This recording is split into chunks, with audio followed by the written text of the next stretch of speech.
Hello friends, study with BS classes में आपका बहुत बहुत स्वागत है। आज से हम भारतीय इतिहास को जानेंगे। तो सबसे पहले हम प्राचीन भारत के इतिहास से शुरू करेंगे, उसके बाद मध्यकालीन इतिहास पढ़ेंगे, फिर कला और संस्कृति के बारे में पढ़ेंगे और अंत में आधुनिक भारत का इतिहास देखेंगे। इस तरह से हमारा भारतीय इतिहास पूरा हो जाएगा।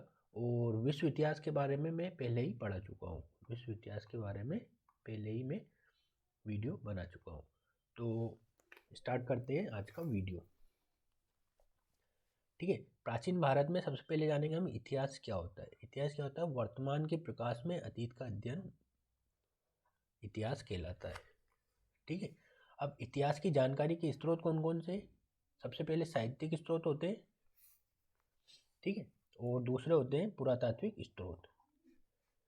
साहित्यिक स्रोत को हम दो भागों में बांट सकते हैं, धार्मिक साहित्य और धर्मनिरपेक्ष साहित्य। ठीक है, धार्मिक साहित्य को भी तीन हिस्सों में बांटा जाता है, ब्राह्मण धर्म, बौद्ध धर्म और जैन धर्म। ठीक है, ब्राह्मण धर्म के अंतर्गत क्या क्या आते हैं? महाभारत आता है, वेद आता है, उपनिषद आता है, पुराण आता है, रामायण आता है। ठीक है, जैन धर्म में क्या क्या आता है? परिशिष्ट पर्व, कल्पसूत्र, महावीर चरित्र और आचरांग सूत्र। बौद्ध धर्म में क्या आता है? त्रिपिटक आता है, दीपवंश आता है, महावंश आता है और दिव्यावधान आता है। ठीक है, और एक आता है विदेशी यात्रियों का विवरण। ठीक है, विदेशी यात्रियों के विवरण में क्या क्या आएगा? जैसे यूनानी नागरिक था, यात्री था मेगनस्तीस, उसके बारे में। चीनी यात्री था जिसमें फाहियान हेंगशांग, इस सिंह के बारे में हम जानेंगे। अरबी यात्री जो सुलेमान, अल मसूरी, इब्न खुद्दीक, अल बरूनी, ये लोग आए थे। इनसे भी हमको भारत के इतिहास के बारे में जानकारी प्राप्त होती है। धर्मनिरपेक्ष साहित्य कौन कौन से? कौटिल्य के अर्थशास्त्र से हमें भारतीय इतिहास के बारे में जानकारी प्राप्त होती है। विशाख दत्त का मुद्रा राक्षस के बारे में हमें जानकारी प्राप्त होती है। बाण भट्ट का हर्षचरित्र से हमें जानकारी प्राप्त होती है। कालिदास के ग्रंथ है, उनसे पता चलता है। संगम साहित्य से हमें पता चलता है। कल्हण की रास्तरंगी से हमें पता चलता है। पुरातात्विक स्रोत से भी हमें इतिहास के बारे में जानकारी प्राप्त होती है। पुरातात्विक स्रोत क्या होती है? जैसे सिक्के होते हैं, मृदभांड होते हैं, मूर्तियाँ होती है, ये पुरातात्विक स्रोत होते हैं। ठीक है, पुरातात्विक स्रोत होते हैं। तो इन सब से हमको इतिहास की जानकारी प्राप्त होती है। ठीक है, तो साहित्यिक और पुरातात्विक दोनों की अपनी सीमा है। तो सबसे पहले हम साहित्यिक स्रोत की सीमाओं को जानेंगे। धार्मिक साहित्य पूर्वाग्रह से ग्रसित होते हैं। ये साहित्य अतिशोक्तिपूर्ण वर्णन करते, अर्थात तथ्यों को बड़ा चढ़ा कर प्रस्तुत करते। ये दरबारी लेखन से भी युक्त होते हैं। परिवर्ती काल में लिखे गए साहित्य में कुछ बातें छूट सकती है और कुछ बातें अपने समय में शामिल हो सकती है। ये इनकी सीमा है साहित्यिक स्रोत की। साहित्यिक स्रोत ग्रंथ के लेखक क्षेत्रीयता की भावना से भी हो सकते हैं, जो क्षेत्र के अपने हिसाब से लेखन कर सकते हैं। जैसे देखो, बाण भट्ट का जो हर्ष चरित्र है, उसमें हर्ष के बारे में अतिशोक्तिपूर्ण वर्णन किया गया है, मतलब हर्ष का गुणगान किया गया है। अब हम जानेंगे पुरातात्विक स्रोत। पुरातात्विक स्रोत में क्या क्या आता है? अभिलेख आते हैं, मूर्तियाँ आती है, स्तंभ आता है, स्मारक आता है, सिक्के आते हैं, मृदभांड आदि आते हैं। पुरातात्विक स्रोतों का महत्व क्या होता है? ये प्रमाणिक होते हैं। प्रमाणिक क्यों होते हैं? क्योंकि जो सिक्कों पे लिखा हुआ है तो वो मतलब लिखा हुआ है, उसमें कोई किसी प्रकार की छेड़खानी नहीं है। जो पहले लिखा हुआ था वो सिक्के आज भी वही बताएंगे। तिथि क्रम का निर्धारण कर सकते हैं, तिथि निर्धारित की सकती है। इनमें फेरबदल की संभावनाएं कम होती है या नहीं के बराबर होती है। निष्कर्ष क्या लिख सकते हैं हम? साहित्यिक और पुरातात्विक स्रोत इतिहास के पुनर्निर्माण में सहायक है, और इनमें से पुरातात्विक जो स्रोत होते हैं उनकी महत्ता ज़्यादा होती है, क्योंकि ये ज़्यादा प्रमाणिक होते हैं, है ना, प्रमाणिक ज़्यादा होते हैं। ठीक है, अब जानेंगे हम प्राचीन भारत का काल विभाजन किस तरह से होता है। जो इतिहास का काल विभाजन लेखन या लिपि के आधार पर हम करते हैं। सबसे पहले हम डिवाइड करते हैं प्रोगो ऐतिहासिक काल में। दूसरा हम रखते हैं आद्य ऐतिहासिक काल, जिसे प्रोटो हिस्ट्री बोलते हैं। और एक होता है ऐतिहासिक काल, जो 600 BC के बाद का समय होता है। ठीक है, प्री हिस्ट्री में क्या था? शिकारी जीवन था, है ना, कोई लिपि वगैरह नहीं थी। प्रोटो हिस्ट्री में क्या था? लिपि तो है किंतु पढ़ी नहीं गई थी, है ना, और लिपि नहीं भी है लिपि तो है किंतु पढ़ी नहीं गई है, लिपि तो नहीं है किंतु आर्यों ने अपने जीवन का प्रदर्शन इस तरह से किया है कि परिवर्ती काल के लोगों का आर्थिक, सामाजिक, धार्मिक विश्वास का पता चलता है, जैसे वैदिक काल, है ना। और जब खाद्य उत्पादक अर्थव्यवस्था का विकास हुआ, ठीक है। और ऐतिहासिक काल बुद्ध काल या महाजनपद काल के बाद का काल होता है। यहाँ पे लेखन विधि प्रारंभ हो गई थी, है ना, लिपि चालू हो गई थी। अब ये जो प्रोगो ऐतिहासिक काल है, इसका हम विभाजन बताएंगे। ये भी 3 भागों में विभाजित होता है, पूरा पाषाण काल, मध्य पाषाण काल और नव पाषाण काल, है ना। पूरा पाषाण काल आरंभ से लेके 10,000 BC तक के पहले वाला 10,000 BC तक का जो समय है पूरा पाषाण कहलाता है। मध्य पाषाण काल 10,000 BC से 6,000 BC के मध्य का काल मध्य पाषाण काल कहलाता है। नव पाषाण काल 6,000 BC से 3,000 BC तक का जो काल होता है वो नव पाषाण काल कहलाता है, ठीक है। और फिर इसका पूरा पाषाण काल का भी डिविजन किया जा सकता है इनमें, है ना, निम्न, मध्य और उच्च पूरा पाषाण काल। अब देखेंगे मानव विकास का क्रम कैसे हुआ है। सबसे पहले मानव क्या था, ऑस्ट्रोलिथोथिकस था, जिसे हम आदि मानव कहते थे। फिर क्या हुआ, पिथिकेंद्रोयस आया, जिसे होमो इरेक्टस कहते थे। फिर निएंडरथल आया, अक्षरबद्ध भाषा का जिसे विकास हुआ वो था। और फिर आया क्रोमैगन से कौन है, होमो सेपियंस, ठीक है। तो ये मानव विकास का क्रम है, ठीक है। अब हम जानेंगे पूरा पाषाण काल, है ना, पूरा पाषाण काल। पूरा पाषाण काल में क्या क्या विशेषताएं थी इसकी। मानव शिकारी जीवन जी रहा था, पत्थरों से उपकरणों का निर्माण हो रहा था, यहाँ क्रोड उपकरणों की प्रधानता थी, है ना। क्रोड जो होते हैं ना, जैसे कुल्हाड़ी वगैरह, है ना, गंडासा, खंडक, इन चीज़ों की प्रधानता थी, है ना। और इसके उदाहरण कौन कौन से होते हैं, जैसे प्राक सोन सभ्यता, डीडवाना राजस्थान का क्षेत्र, भीमबेटका मध्य प्रदेश, है ना, तुमकुर जो कर्नाटक का क्षेत्र है वो। अब मध्य पाषाण काल की विशेषताओं को हम जानेंगे। मानव छोटे पाषाण उपकरणों का निर्माण करने लगा, मतलब पहले बड़े बड़े थे, अब छोटे छोटे उपकरण बनने लगे। अब शल्य उपकरणों की प्रधानता हो गई, है ना, जो छोटे छोटे औजार हैं उनकी प्रधानता होने लगी। ये शल्य उपकरण जो उन्नत तकनीक को दर्शाते थे। छोटे पाषाण उपकरण बनने से मानव मछली पकड़ने लगा और पक्षियों का शिकार करने लगा। इस तरह अब प्रक्षेपात तकनीक का विकास हुआ, है ना। मानव पशुपालन करने लगा। पशुपालन का सर्वप्रथम साक्ष्य कहाँ से मिला है, बागोर एक क्षेत्र राजस्थान का, वहाँ से मिला है। अब युद्ध और आक्रमण का प्रारंभ हुआ और सर्वप्रथम जो युद्ध के साक्ष्य मिले हैं वो कहाँ से मिले हैं, सराय नाहर राय से मिले हैं, जो उत्तर प्रदेश का एक क्षेत्र है, ठीक है। और मध्य पाषाण काल जो स्थल है, लंगनाज एक गुजरात में क्षेत्र है, वो लेखैया जो यूपी का एक क्षेत्र है वहाँ पे। अब हम जानेंगे नव पाषाण काल। नव पाषाण काल कृषि उत्पादन का आरंभ हो गया था, मतलब उत्पादन होने लगा था। और सर्वप्रथम साक्ष्य कहाँ से मिले, मेहरगढ़, ना, जो बलूचिस्तान क्षेत्र में। स्थायी ग्राम का विकास हुआ। देखो कृषि उत्पादन होगा तो ग्रामों का विकास भी होगा, क्योंकि कृषि करने के लिए एक संगठित जगह चाहिए, तो लोग गाँव में बसकर रहने लगे और कृषि कार्य करने लगे। मानव धातु का प्रयोग करने लगा, और मानव द्वारा प्रयुक्त की जाने वाली धातु कौन सी थी, तांबा। नव पाषाण काल को क्रांति का काल कहा जाता है ना, क्योंकि यहाँ पे कृषि होने लगी, है ना, धातु का प्रयोग करने लगा, स्थायी गांव बनने लगे, इसलिए क्रांति का काल इसे कहा जाता है। कौन से क्षेत्र है, टोल घाटी क्षेत्र, चिरांद जो बिहार में है, मास्की कर्नाटक में, ये क्षेत्र नव पाषाण कालीन क्षेत्र कहलाते हैं। अब आता है ताम्र पाषाण कालिक काल। जो नव पाषाण काल के बाद का जो काल है ना, वो ताम्र पाषाण कालीन कहलाता है। ताम्र पाषाण काल में मानव तांबे और पत्थर के उपकरणों का प्रयोग करने लगा। सभी ताम्र पाषाण कालीन संस्कृतियां कृषक ग्रामीण संस्कृतियां थी, जहां मातृ देवी की उपासना प्रचलित थी। स्थान विशेष के नाम पर इस कालखंड की प्रमुख संस्कृतियां निम्नलिखित है ना, स्थान विशेष के नाम पर इनकी विशेषताएं हैं, जैसे आहार संस्कृति या बनास संस्कृति, है ना। बनासवाड़ा एक क्षेत्र है वहाँ का, राजस्थान का, वो संस्कृति है ना। प्रमुख स्थल कौन कौन से, आहार है, बालाथल है, गिलुंद है, ये क्षेत्र है वहाँ के। आहार को ताम्रवती कहा जाता है क्योंकि यहाँ बड़ी मात्रा में तांबा मिलता है, तांबा मिलता है। गिलुंद में पकी हुई ईंटों के साक्ष्य मिलते हैं, पकी हुई ईंटों के साक्ष्य मिलते हैं, ठीक है। ताम्र पाषाण कालिक स्थल कौन कौन से, जैसे क्वेटा संस्कृति पाकिस्तान की, आमरी नाल संस्कृति जो बलूचिस्तान सिंध की संस्कृति है ये। अब हम जानेंगे ताम्र पाषाण के मालवा संस्कृति के बारे में।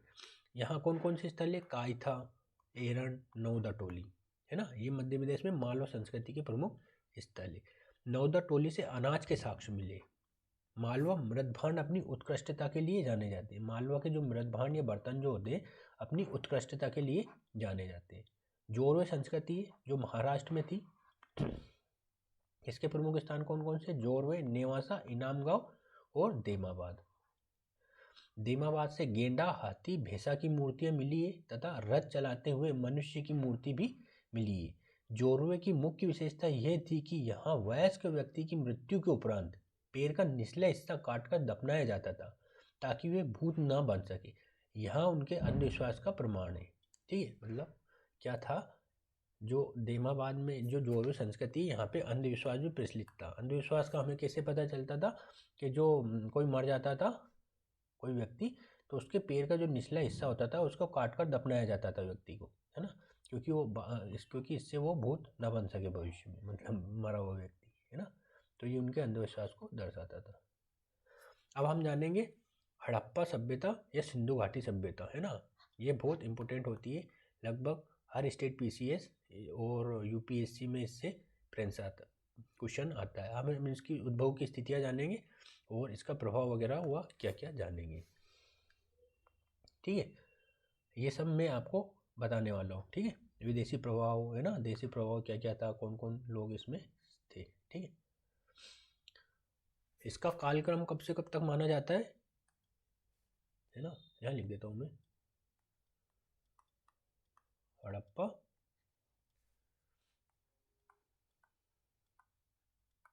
सभ्यता।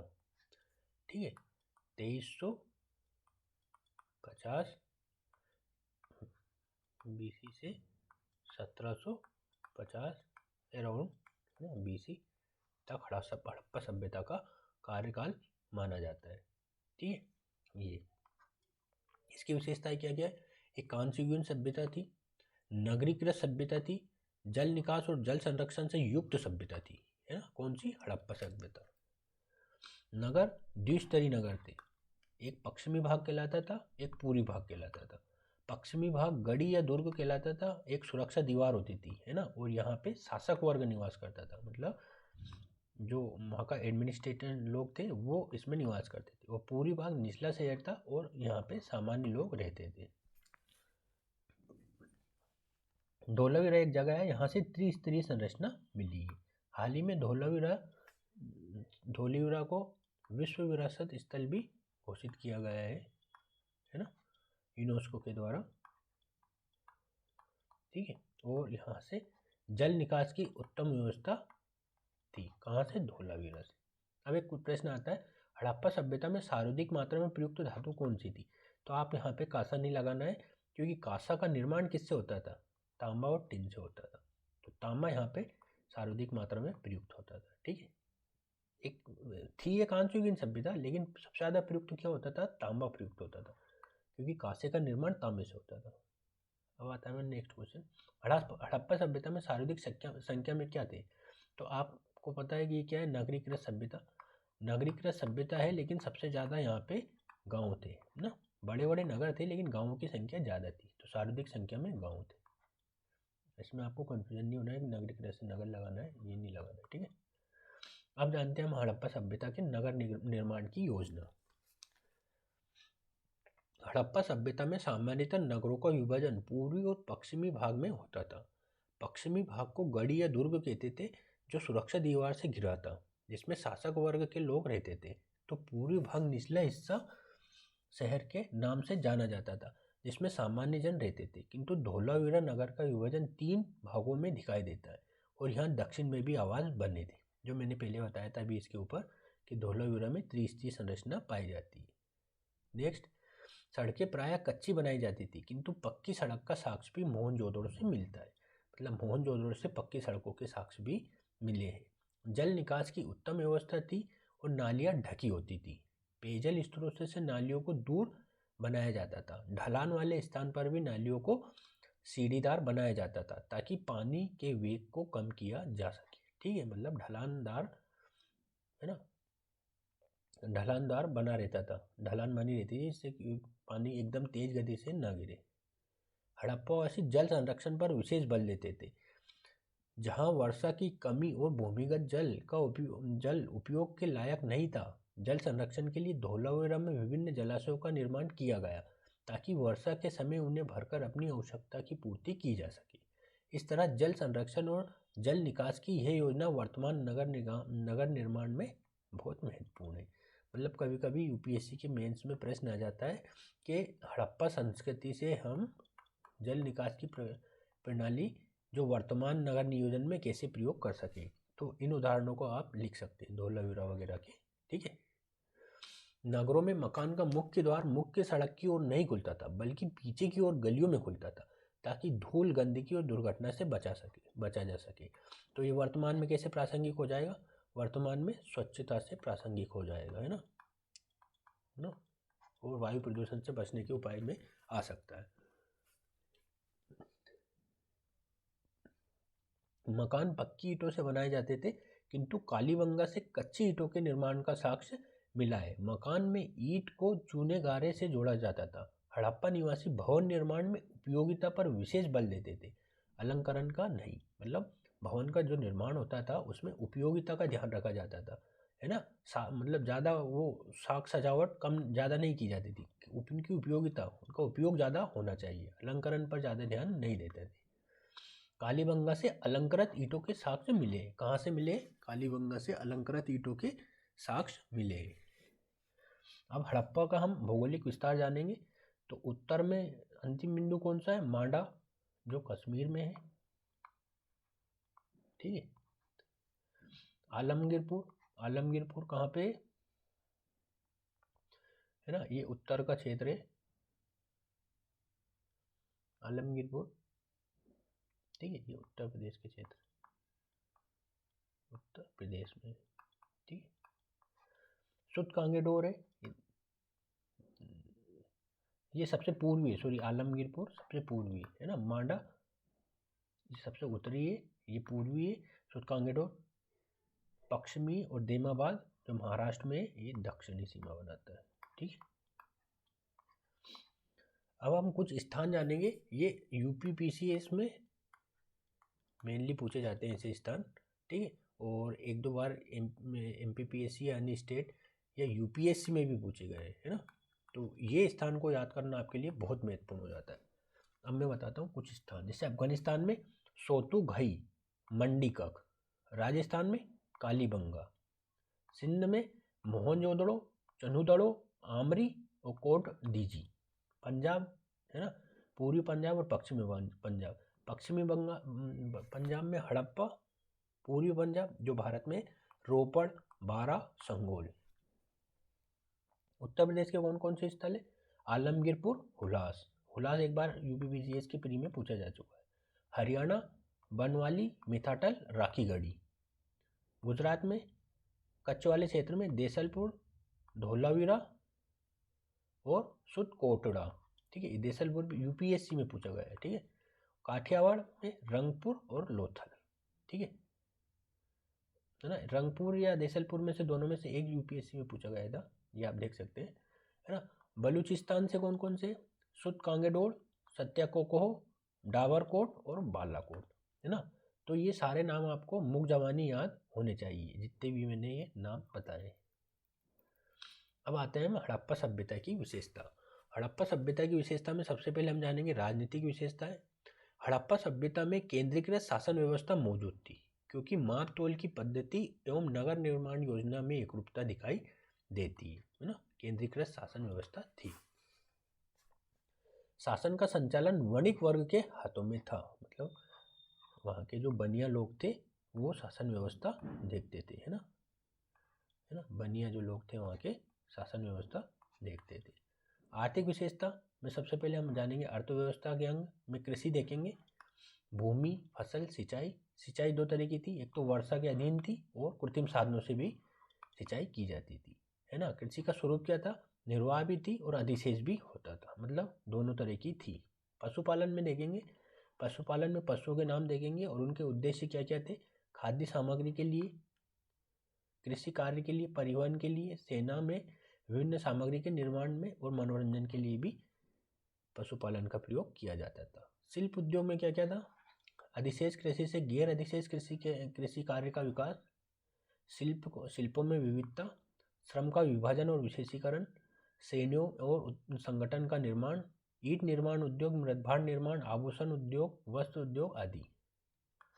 व्यापार वाणिज्य में देखेंगे आयात निर्यात, व्यापारिक साधन देखेंगे स्थल जिसमें बैलगाड़ी था, जल में नाव जहाज आदि था। मापतोल प्रणाली देखेंगे, विनिमय के साधन, वस्तु में मुद्रा अर्थव्यवस्था, स्वरूप क्या था? संतुलित स्वरूप था। नगरीकरण में देखेंगे नगर विभिन्न रूप से विकसित था, उत्पादन केंद्र, बंदरगाह नगर, धार्मिक नगर, सैन्य छावनी, शिक्षण केंद्र आदि थे। अब इसकी हम आर्थिक विशेषताओं को विस्तृत अध्ययन करते हैं। कृषि के बारे में जानते हैं। सबसे पहले हड़प्पा सभ्यता में संगठित कृषि मौजूद थी। गेहूं, जौ, सरसों, चना, कपास की खेती मुख्यतः प्रचलित थी। कालीबंगा से खेती की जुताई के साक्ष्य मिले तो बनावली हल्के साक्ष्य मिले, बनावली से हल्के साक्ष्य मिले, है ना। भूमि की जुताई उर्वरकता बढ़ाने में सहायक हुई, फलतः कृषि उत्पादन बढ़ा और अधिशेष कृषि की स्थिति पैदा हुई। हड़प्पा एवं मोहनजोदड़ो से मिले अन्नागार इस अधिशेष कृषि को प्रमाणित करते हैं। कहाँ से? हड़प्पा और मोहनजोदड़ो से क्या मिले? अन्न के गार मिले, मतलब अन्नागार, है ना। हड़प्पा सभ्यता से धान या चावल की खेती प्रचलित नहीं थी, है ना। धान या चावल के साक्ष्य नहीं मिले, किंतु लोथल और रंगपुर से धान की भूसी के साक्ष्य मिले, है ना। मतलब आपका भी प्रश्न आया यूपीएससी या कहीं पे भी कि हड़प्पा संस्कृति से धान या चावल के साक्ष्य मिले हैं या नहीं, तो आपको लगाना नहीं मिले, ठीक है। पशुपालन का हम देखेंगे। हड़प्पावासी गाय, बैल, भैंस, भेड़, बकरी आदि पशुओं को पालते थे, जिनका उपयोग भोजन आवश्यकताओं की पूर्ति के साथ साथ परिवहन के साधनों में तथा कृषि कार्यों में विभिन्न वस्तुओं के निर्माण में किया जाता था। हड़प्पावासी घोड़े से परिचित नहीं थे, किंतु सुरकोटा से घोड़े की अस्थियों के साक्ष्य मिले। फिर अगर एक और प्रश्न यहाँ बनते कि हड़प्पावासी घोड़े से परिचित थे, तो आपको इसका आंसर लिखना है हड़प्पावासी घोड़े से परिचित नहीं थे, ठीक है। अब आता है शिल्प उद्योग। हड़प्पा सभ्यता में बने हुए पक्की ईंटों के मकान ईंट उद्योग की उपस्थिति को सूचित करते हैं। इसी कारण वस्त्र उद्योग, मृदभांड उद्योग, हाथीदांत सामग्री, धातु उद्योग आदि विकसित अवस्था में थे, जो श्रम के विभाजन और विशेषीकरण से युक्त थे, अतः व्यापार वाणिज्य को बढ़ावा मिला, ठीक है। अब हम जानेंगे व्यापार वाणिज्य। सबसे पहले आयात निर्यात देखेंगे। इसके अंतर्गत हड़प्पावासी वस्त्र और लकड़ी के सामान, हाथीदांत की सामग्री, बहुमूल्य पत्थरों की मालाएं निर्यात करते थे, तो दूसरी तरफ बहुमूल्य पत्थर, सोना, चांदी, टिन का आयात करते थे।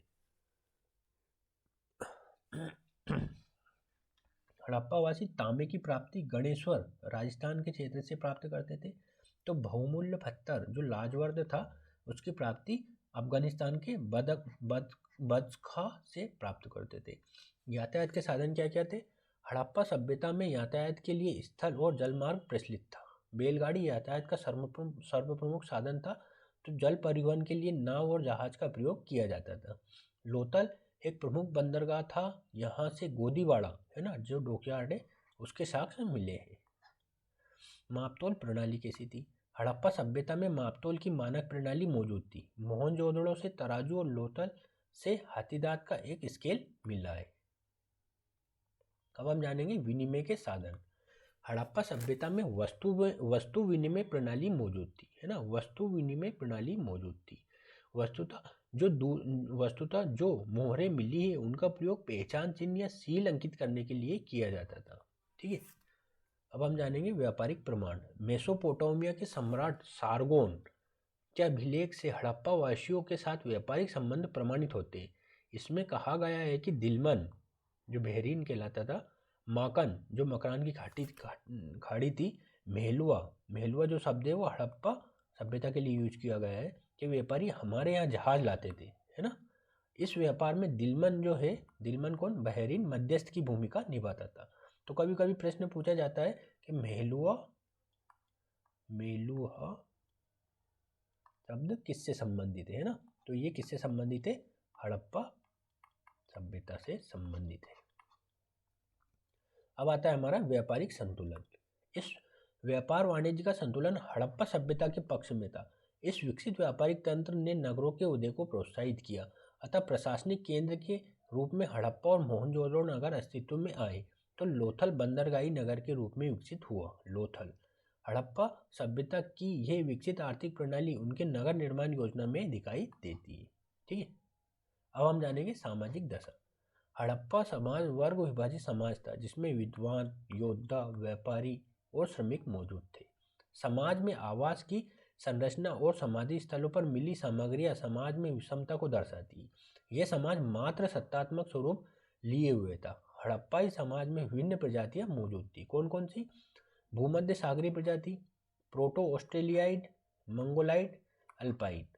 इसमें भूमध्य सागरीय जो थी प्रजाति ये सबसे ज्यादा थी। हड़प्पाई समाज शांतिप्रिय समाज था। लोथल से मिले युग्मित समाधान के साक्ष्य सती प्रथा का संकेत करते हैं। समाज में साज सज्जा पर विशेष बल दिया जाता था। स्त्री एवं पुरुष दोनों आभूषण धारण करते थे। स्त्रियां केश सज्जा पर विशेष ध्यान देती थी। तांबे के दर्पण और हाथीदांत की कंघी खुदाई में मिली है। इसी तरह लिपस्टिक का साक्ष्य चंदूदड़ों से मिला है। हड़प्पा में एक प्रसाधन बॉक्स भी मिला है। ठीक है, हड़प्पावासी कपास की जानकारी से युक्त थे अतः सूती कपड़ों का प्रयोग करते थे। मतलब कपास का उत्पादन होता था हड़प्पा में। हड़प्पा सभ्यता में मनोरंजन के लिए लोग पासा खेलते थे। लोथल से पासा और शतरंज के साक्ष्य मिले, है ना। हड़प्पा सभ्यता में अंत्येष्टि के लिए पूर्ण समाधिकरण प्रचलित था, तो साथ ही आंशिक समाधिकरण और दाह कारण भी प्रचलित था। हड़प्पा से एक R37 नामक का कब्रिस्तान मिला है। R37 कब्रिस्तान कहाँ से मिला है? हड़प्पा से। अब कुछ अन्य तथ्यों के बारे में हम जानेंगे। सबसे पहले हम देखते हैं लिपि। हड़प्पा सभ्यता में मोहर, ताम्रपत्र और मृद भांडों पर लिपि के साक्ष्य मिले हैं जो अभी तक पढ़ी नहीं गई है। यह लिपि चित्राक्षर थी। इसमें सर्वाधिक प्रचलित चिन्ह यू आकार के चिन्ह का था, जबकि किसी जीव के चिन्ह में मछली का चित्र सर्वाधिक मिलता है। धोलावीरा में एक द्वार के शीर्ष पर अंकित बोर्ड पर लिपि के साक्ष्य मिले हैं जो इस तरह के थे। देखो, एक तो ये इस तरह के चिन्ह मिले हैं। मोहरें देखते हैं। मोहरें तांबे और सेलखेड़ी की बनी होती थी जो आयताकार और वर्गाकार थी। मुख्यतः वर्गाकार मोहर प्रचलित थी। कौन सी? वर्गाकार मोहर प्रचलित थी। वर्गाकार मोहर पर लिपि के साथ साथ पशु आकृति भी अंकित थी, जबकि आयताकार मोहर पर केवल लिपि का अंकन था। मोहनजोदड़ो से मिली एक मोहर पर पशुपति शिव की आकृति मिलती है। इसमें शिव के दाईं ओर हाथी और बाघ, जबकि बाईं ओर भैंसा और गेंडा बना हुआ है तथा पांव के नीचे हिरण बना हुआ है। मोहरों पर सर्वाधिक एक संगी पशु की है। मोहरों पर सर्वाधिक संख्या एक संगी पशु की मोहरें पाई गई है। अब हम जानेंगे हड़प्पा में धातु कला से संबंधित। हड़प्पावासी कांसे का निर्माण करते थे जो तांबे और टिन का मिश्रण थी। ठीक है, मैंने आपको बताया था कि यहाँ पे सबसे ज्यादा तांबा मिले। तांबा और टिन के मिश्रण से क्या बनाया जाता था? कांसा बनाया जाता था। मोहनजोदड़ो से कांस्य निर्मित नर्तकी की मूर्ति मिली है जो द्रवी मोम पद्धति से बनी है। हड़प्पा वासियों को लोहे का ज्ञान नहीं था। किसका ज्ञान नहीं था? लोहे का, जबकि वे सोना, चांदी, तांबा और टिन से परिचित थे। अब हम जानेंगे मृग मूर्तियों के बारे में। हड़प्पा सभ्यता में उपलब्ध शिल्पों में सर्वाधिक संख्या मिट्टी की मूर्तियों की मिलती है। इनका उपयोग खिलौनों के रूप में तथा धार्मिक कार्यों में किया जाता था। पशु आकृतियों में सर्वाधिक संख्या कुबड़ वाले सांड की मिलती है जिसे पवित्र माना जाता था। साथ ही मानव मूर्तियों में सर्वाधिक संख्या स्त्री मूर्तियों की मिलती है जिन्हें मातृ देवी की मूर्तियां माना जाता है। अब हम जानेंगे मनके, है ना।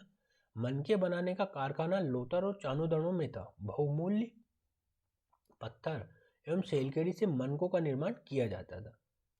मोहनजोदड़ो से सोने के मन के आभूषण मिले तो साथ ही चांदी की थालियां भी मिली है। कहाँ से? मोहनजोदड़ो से। अब हम जानेंगे वैज्ञानिक ज्ञान।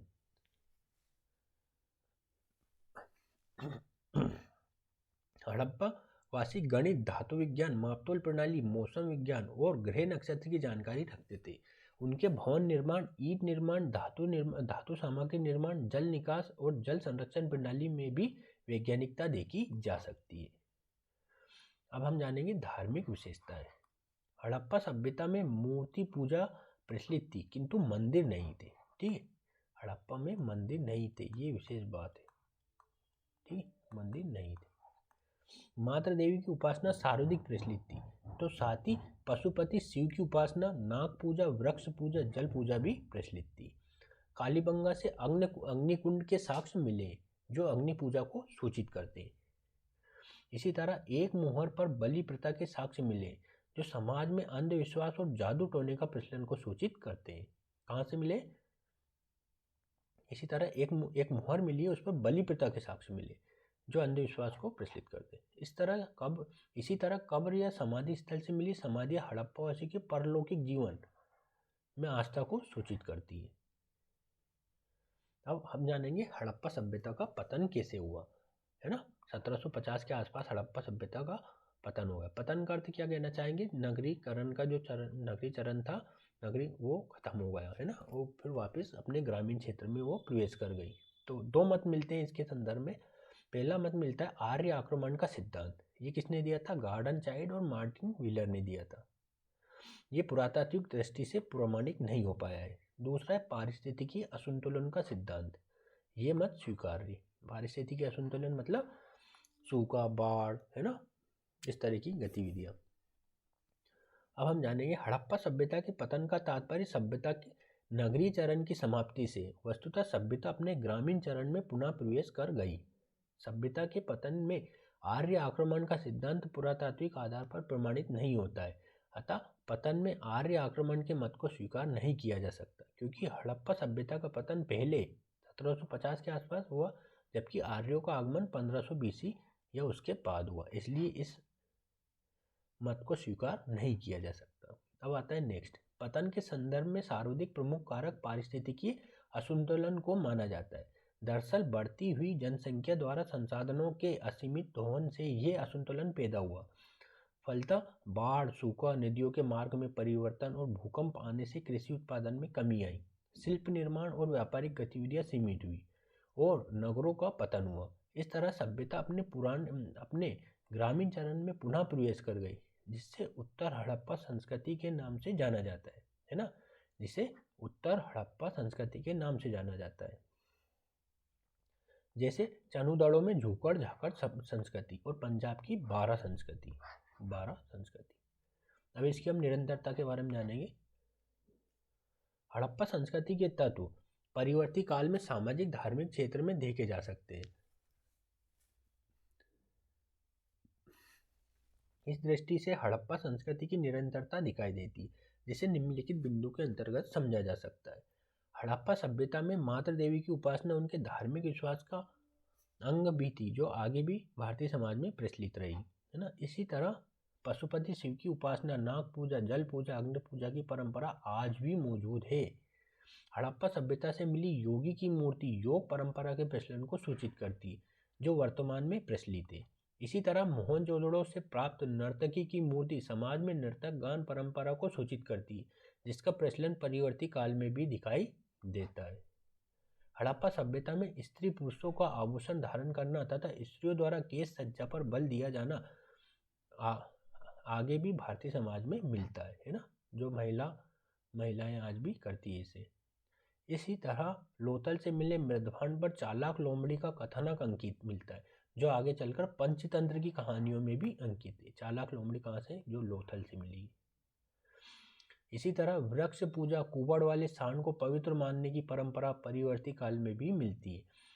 इस तरह हड़प्पा सभ्यता अपने तत्कालीन विश्व की अन्य प्राचीन संस्कृतियों जैसे मिस्र, मेसोपोटामिया, यूनान से भिन्न हो जाती है, क्योंकि अब इन प्राचीन संस्कृतियों के तत्व इनके समाज में वर्तमान में नहीं मिलते, जबकि हड़प्पा संस्कृति के तत्व भारतीय समाज में निरंतरता के साथ दिखाई देते हैं। ठीक है, तो यहाँ पे हड़प्पा संस्कृति पूरी हो जाती है ना।